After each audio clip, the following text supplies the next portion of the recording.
Hi అండి, ఈరోజు వీడియోలో సింపుల్గా దొండకాయ ఫ్రైని ఎలా తయారు చేసుకోవాలో చూసేద్దాం. ముందుగా స్టవ్ ఆన్ చేసి ఒక కళాయి పెట్టుకోండి. కళాయిలోకి ఒక 2-3 టేబుల్ స్పూన్ల ఆయిల్ వేసుకొని, ఆయిల్ వేడాక ఆవాలు, జీలకర్ర, అలాగే పచ్చెనపప్పు, అలాగే మినపప్పు 1 టీ స్పూన్ వేసుకొని, ఆ తర్వాత ఒక ఎండుమిర్చి, కరివేపాకు, అలాగే ఒక 2-3 ఉల్లిపాయలను కట్ చేసి వేసుకోండి. అలాగే వెల్లుల్లి కూడా దంచి వేసుకోండి, ఒక 5-6. చక్కగా ఫ్రై చేసుకున్నాక దొండకాయ ముక్కల్ని ఇలా కట్ చేసి వేసుకోండి. దొండకాయ ముక్కలు లో ఫ్లేమ్లో పెట్టుకొని చక్కగా మగ్గించుకోవాలి.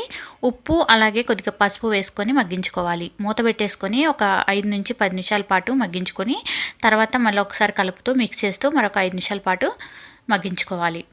ఇలా మధ్య మధ్యలో మిక్స్ చేస్తూ మగ్గించుకోవాలి, లేదంటే అడుగంటుతుంది.